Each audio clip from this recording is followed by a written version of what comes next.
Hallelujah. सभी को जय मसीह की। मैं अमरीक जॉय आज एक बार फिर प्रभु पिता का धन्यवाद करता हूं कि प्रभु पिता ने समय दिया कि परमेश्वर के वचन आपके साथ बांट सकूं। आप मेरे इस चैनल को सब्सक्राइब कर लो, साथ में जो बेल आइकन उसको टच कर लो ताकि आने वाले हर नई वीडियो का नोटिफिकेशन, उसकी जानकारी आपको तुरंत मिलने पाए और आप मेरे साथ इस वीडियो के अंत तक बने रहें। तो आज हम परमेश्वर के वचन से जो बात सीखने वाले हैं, इस बात को ध्यान से सुनना, इस बात को ध्यान से समझना। परमेश्वर ने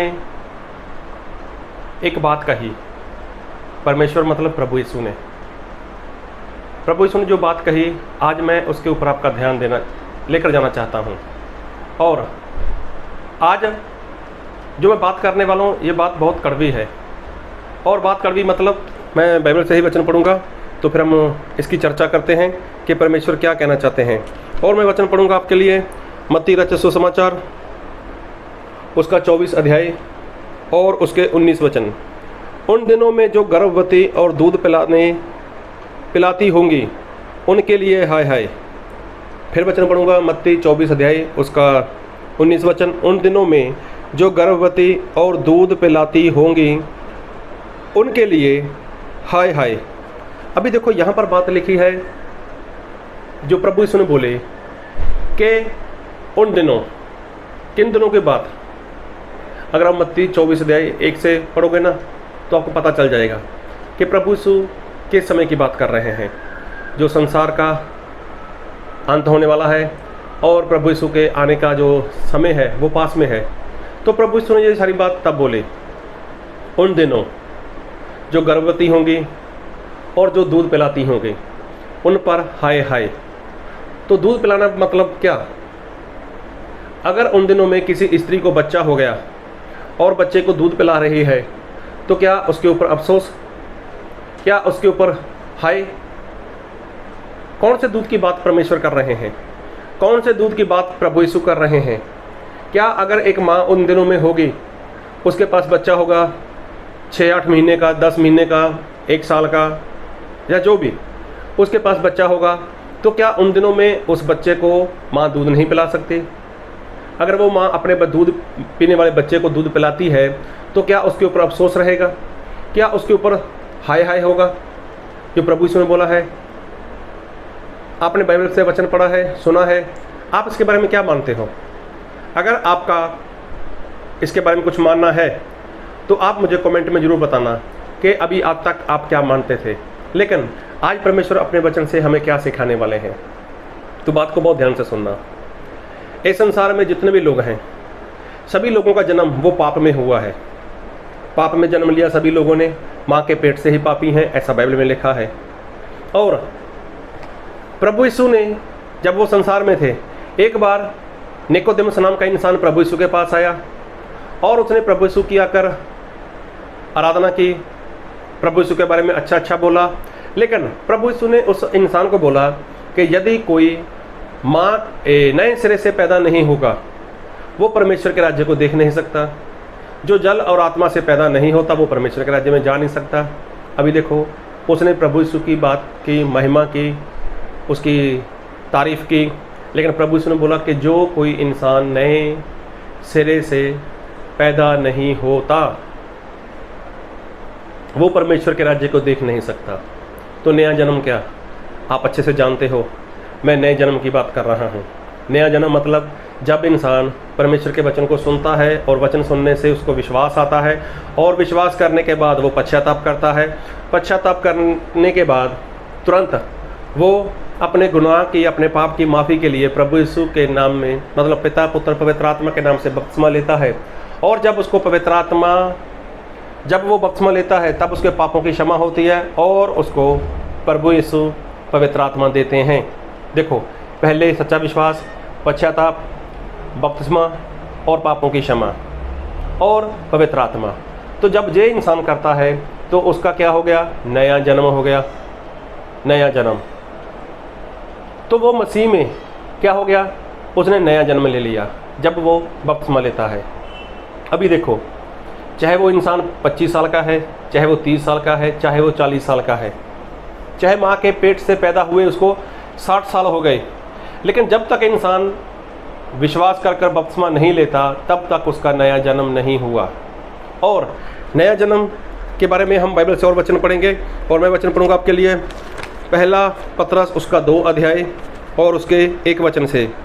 इसलिए सब प्रकार का बैर भाव और छल और कपट और ढा और निंदा को दूर करके नए जन्मे हुए बच्चों के समान निर्मल आत्मिक दूध की लालसा करो, ताकि उसके द्वारा उद्धार पाने के लिए बढ़ते जाओ, क्योंकि तुमने प्रभु की कृपा का स्वाद चख लिया है। अभी देखो यहाँ पर लिखा है कि नए जन्मे हुए बच्चों के समान क्या कर रहा है, निर्मल आत्मिक दूध की लालसा करो। तो दूध किसको चाहिए? जो नया जन्मा हुआ बच्चा है, मतलब जिस इंसान ने विश्वास किया, जिस इंसान ने बपतिस्मा लिया, जिस इंसान ने पापों की क्षमा पा ली, जिस इंसान के अंदर पवित्र आत्मा आ गई, तो इस इंसान का नया जन्म हो गया। अब नया जन्म हो गया तो नया जन्मा हुआ बच्चा, उसको क्या चाहिए? आप लोग अपने परिवार में रहते हो, घर में रहते हो, आपने देखा होगा किसी का बेटा, किसी की बेटी, कोई दादा है, कोई बाप है, कोई चाचा है, तो जब नया बच्चा होता है तो उसको क्या मिलता है? दूध मिलता है। कब तक? कब तक दूध मिलता है उसको? 8 महीने, 10 महीने, साल, सवा साल तक, जो उसका समय पीरियड रहता है, उसको उस वक्त तक दूध दिया जाता है। लेकिन आहिस्ता आहिस्ता बाद में क्या है, उसको कुछ खाना दिया जाता है, क्योंकि दूध के साथ पेट नहीं भरता। अगर अभी समझो किसी ने दूध पिया बच्चे ने, तो 15-20 मिनट के बाद क्या होता है, उसको भूख लग जाती है। तो लेकिन बाद में क्या होता है, उसको खाना दिया जाता है। तो दूध किसके लिए है? बच्चों के लिए। और दूध क्या है? दूध है बच्चों के लिए। फिर एक वचन पढ़ूंगा आपके लिए, मैं वचन पढ़ूंगा इब्रानियों उसका 5 अध्याय और उसके 12 वचन से। समय के विचार से तो तुम्हें गुरु हो जाना चाहिए था। देखो परमेश्वर का जन ऐसा बोलता है कि समय के विचार से तुम्हें गुरु हो जाना चाहिए था, तो भी यह आवश्यक हो गया है कि कोई तुम्हें परमेश्वर के वचनों की आदि शिक्षा फिर से सिखाए। तुम तो ऐसे हो गए हो कि तुम्हें अन्न के बदले अब तक दूध ही चाहिए। तुम्हें क्या चाहिए? अन्न। लेकिन तुम अन्न लेने वाले नहीं हो, भोजन लेने वाले नहीं हो, रोटी खाने वाले नहीं हो। तुम लोग क्या चाहिए? दूध चाहिए। ऐसे हो गए हो कि तुम्हें अन्न के बदले अब तक दूध ही चाहिए, क्योंकि दूध पीने वाले बच्चे को तो धर्म के वचन की पहचान नहीं होती। देखो, दूध पीने वाले बच्चे को धर्म के वचन की पहचान नहीं होती, क्योंकि वह बालक है, क्योंकि वो बच्चा है। फिर लिखा है, पर अन्न स्यानों के लिए है, जिनकी ज्ञान इंद्रियां अभ्यास करते करते भले बुरे में भेद करने में निपुण हो गईं। तो यहाँ पर लिखा है भोजन, जिसको रोटी बोलते हैं, जिसको सख्त भोजन बोलते हैं, वो किसको चाहिए? वो बच्चा नहीं खाता कभी भी, और बच्चे को वो लोग देते भी नहीं है इतना सख्त भोजन। तो बच्चे को क्या मिलता है? दूध। तो यहाँ पर जो परमेश्वर का जन बोलता है कि अभी तक समय के हिसाब से तुम्हें क्या हो जाना चाहिए था? तुम्हें तो गुरु हो जाना चाहिए था, लेकिन अभी तक तुम क्या हो? तुम ऐसे बच्चे हो कि तुम्हें दूध चाहिए। तो दूध किसके लिए? जो बच्चा होता है। अभी जो मैं बात कहने वाला हूँ, दूध बच्चों के लिए है। आज मसीही लोगों का जीवन देखो, 20-20 साल से 25-25 साल के, 15-15 साल के विश्वास में है। आज 20-20, 15-15 साल से 30-30 साल से विश्वास में है, और वचन सुनते हैं तो कौन सा सुनते हैं?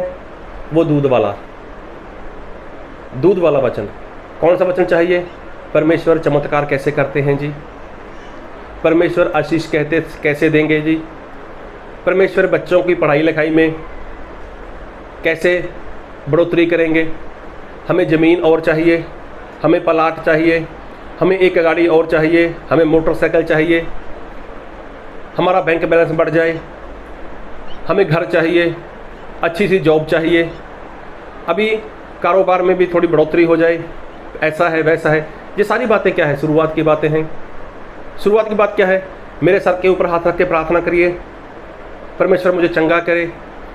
पेट का दर्द है, सर का दर्द है, बदन दर्द करता है, ऐसा है वैसा है, ये सारी बातें क्या हैं? ये दूध पीने वाली बातें हैं। प्रभु यीशु कैसे चिन्ह चमत्कार करते हैं, ऐसा है, ये सारी बातें क्या है? ये दूध वाली बातें हैं। और आज भी जो 15-15 साल से, 20-20 साल से, अरे 25-25, 30-30 साल से विश्वास में है ना, तो सभी लोग क्या करते हैं? दूध पीते हैं। तो परमेश्वर का वचन क्या है? वो दूध के समान है। परमेश्वर का वचन क्या है? दूध के समान। तो आज ज़्यादातर विश्वासी लोगों को क्या चाहिए? दूध चाहिए। और परमेश्वर का वचन क्या है? वो तो रोटी के समान है। रोटी, प्रभु यीशु ने बोला ना कि जीवन की रोटी मैं हूँ। तो रोटी किसको मिलती है? जो सियाना होता है, जो समझदार होता है। छोटे बच्चे हो ना, 2-3-4 महीने के, उनको कभी भी रोटी नहीं दी जाती, उनको दूध पिलाया जाता है। तो जब वो बच्चा साल, 1.5 साल में, 2 साल में आ जाए, तो क्या उसको माँ लगातार दूध देती रहती है? क्या उसको खाने के लिए और कुछ नहीं मिलता?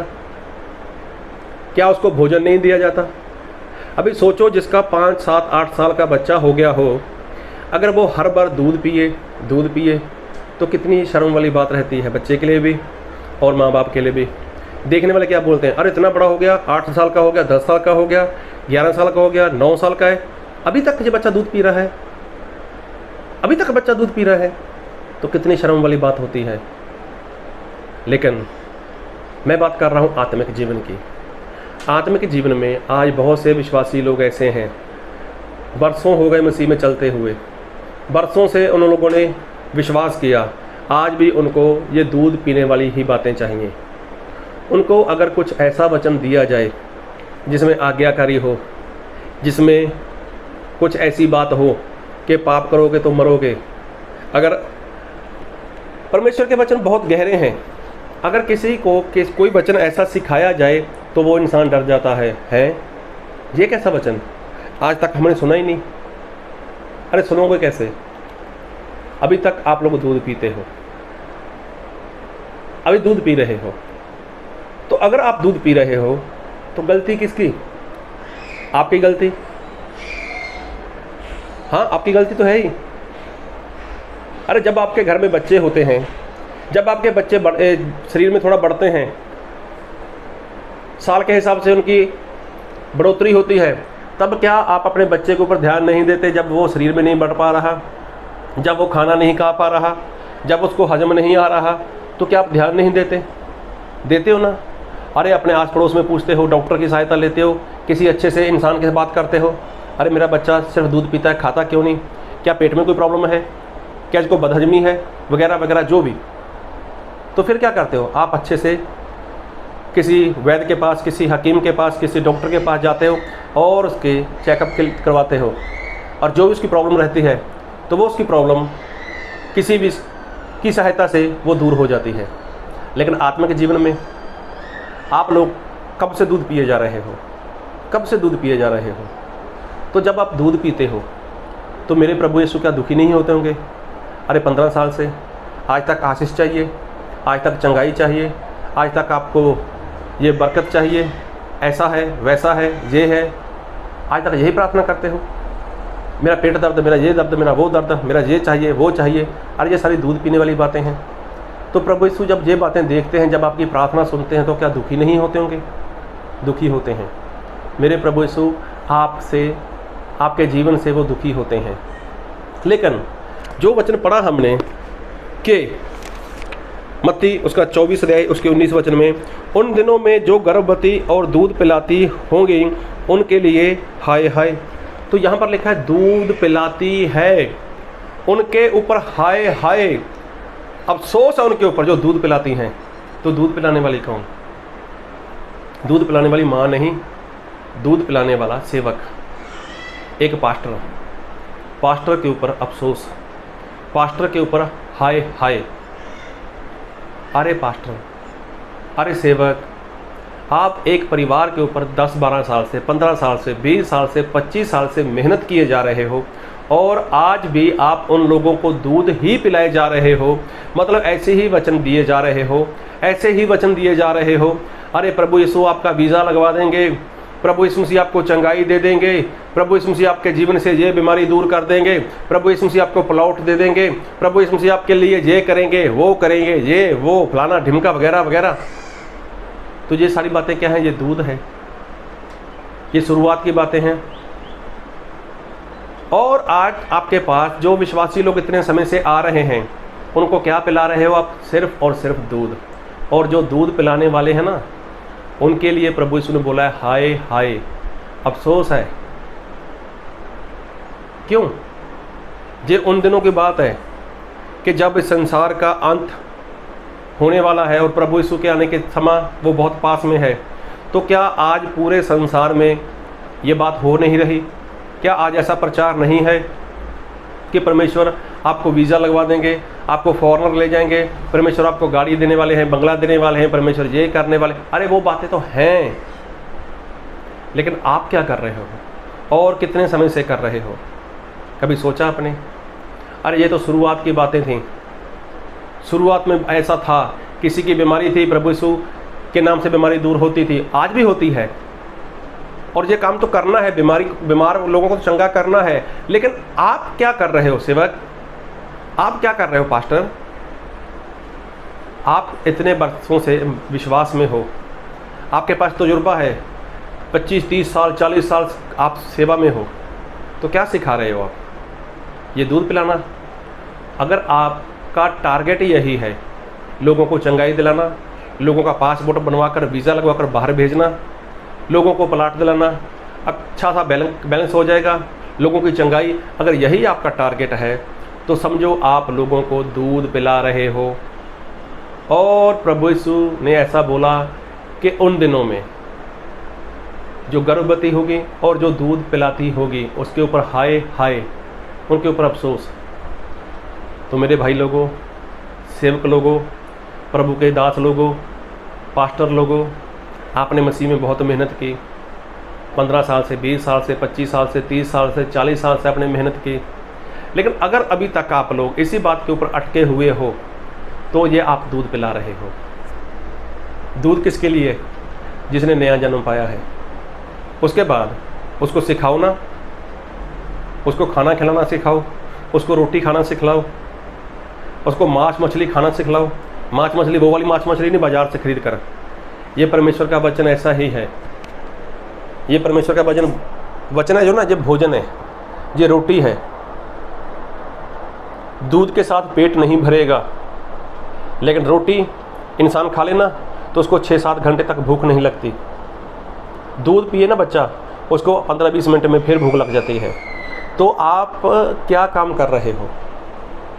आपको चाहिए कि ऐसे विश्वासी लोगों को, ऐसे जो आपके पास हैं, उनको दूध पिलाना छोड़ दो, उनको आगे लेकर आओ। दूध था शुरुआत में, चंगाई थी शुरुआत में, आशीष थी शुरुआत में, सर के ऊपर हाथ रखकर प्रार्थना करना था शुरुआत में। तो मैं इन बातों के खिलाफ नहीं हूँ, ये आज भी होती हैं। हम भी तो ऐसी प्रार्थना करते हैं, लेकिन किसके लिए करनी है? जो नए लोग हैं, जो आज भी 20 साल से 25 साल के आपके साथ जुड़े हुए हैं, तो वो लोगों को बताओ ना इनको भी भाई बार बार ऐसा क्यों हो रहा है आपके साथ, ऐसा है वैसा है, जो भी है। तो परमेश्वर के वचन से सिखाओ ना उनको। अरे उनको रोटी खिलाओ, रोटी खिलाओ उन लोगों को। अगर ऐसा काम करोगे तो आप बचोगे। मैं विश्वासी लोगों की बात नहीं, मैं सेवक लोगों की बात कर रहा हूँ। सेवक लोग बचेंगे अगर वो लोग खाना खिलाएंगे, अगर वो लोग रोटी खिलाएंगे। अगर आपको बचना है तो आपको ये काम करना होगा, नहीं तो प्रभु यीशु ने साफ बोल दिया कि दूध पिलाने वाले के ऊपर अफसोस, हाय हाय दूध पिलाने वाले के ऊपर। तो क्या आपको अफसोस चाहिए? तो इसलिए नया जन्म पाए हुए लोगों को दूध तो मिला, लेकिन उसके बाद उनको रोटी चाहिए। तो खाना मतलब परमेश्वर के वचन जो गहराई से हैं, भेद वाले वचन जो लोगों को चाहिए, तो वो सिखाने शुरू करो। अगर आपके पास, मैं ऐसा नहीं बोलता कि आपके पास ज्ञान नहीं है, अरे आप बाइबल पढ़ते हो, परमेश्वर देंगे आपको, लेकिन ईमानदारी के साथ पढ़ो ना बाइबल, आत्मा के साथ वचन को पढ़ो ना, तो परमेश्वर आपको सारी बात बताएंगे। और परमेश्वर को बोलो, परमेश्वर इन लोगों को मैं भी खाना खिलाना चाहता हूँ, आज तक मैंने दूध पिलाया है, मेरी गलती है, परमेश्वर मैं अपनी गलती को मानकर छोड़ता हूँ। और आज के बाद जो नया जन्म पा चुके लोग हैं, जो काफ़ी पुराने हैं, तो उनको मैं कभी भी दूध पिलाने का प्रयत्न नहीं करूँगा, उनको मैं खाना ही खिलाऊँगा, और वो खाना भी आपकी ही मर्ज़ी का होगा, जैसा आप चाहोगे।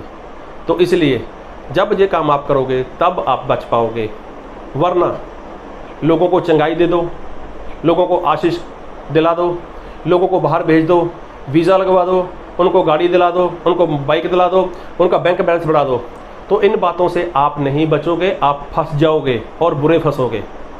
लोग तो आपकी की गई प्रार्थना से विदेश जा सकते हैं, लोग आपकी की गई प्रार्थना से गाड़ी में घूम सकते हैं। आपने प्रार्थना की, लोगों का बैंक बैलेंस अच्छा हो गया, वो लोग अपने घर के लिए सब कुछ अच्छा अच्छा कर सकते हैं, लेकिन आप बुरे फंस जाओगे सेवक, प्रभु के दास, आप बुरे फंस जाओगे। इसलिए उनको दूध पिलाना बंद करो और उनको रोटी खिलाना शुरू करो। रोटी खिलाओगे तब जाकर उनको पता चलेगा कि हाँ, हमें कुछ करना है।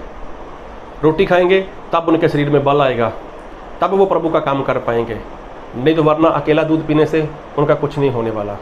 एक बार फिर वचन पढ़ूंगा, मत्ती 24 अध्याय उसका 15 वचन, मत्ती 24 अध्याय उसके 19 वचन। उन दिनों में जो गर्भवती और दूध पिलाती होंगी उनके लिए हाय हाय। देखो, दूध पिलाने वाले के लिए हाय हाय, और दूध पिलाने वाला कोई और नहीं, कोई माँ नहीं है, ये है प्रभु के सेवक लोग, ये हैं पास्टर लोग। उन दिनों मतलब जब संसार का अंत है, तो क्या संसार का अंत नहीं चल रहा? क्या प्रभु यीशु मसीह के आना वो बहुत पास में नहीं हो चुका? तो बस इसलिए जो बाइबल कहती है बस वैसा ही करो। आज से दूध पिलाना बंद करो, कोई रोके ना रोके। आपके पास संगति में 2 लोग रहें, 4 लोग रहें, 10 लोग रहें, आपकी संगति आज आप 500 है तो कोई बात नहीं, अगर 10 लोग भी रह जाएंगे ना तो कोई बड़ी बात नहीं, आप खुद को तो बचा सकते हो ना। कब तक लोगों को दूध पिलाते रहोगे? तो प्रभु यीशु के साथ कितने लोग घूमते थे? तो जब प्रभु यीशु ने बोला मेरा मांस खाओ, मेरा लहू पियो, तब प्रभु यीशु के चेले प्रभु यीशु को छोड़कर चले गए। तो बाद में दूसरे चेलों ने बोला कि प्रभु वो चले गए, तो प्रभु यीशु ने क्या बोला? तुम लोग भी जाना चाहते हो, जाओ। तो मतलब प्रभु यीशु कभी भी किसी के लिए खुद को नहीं बदलते।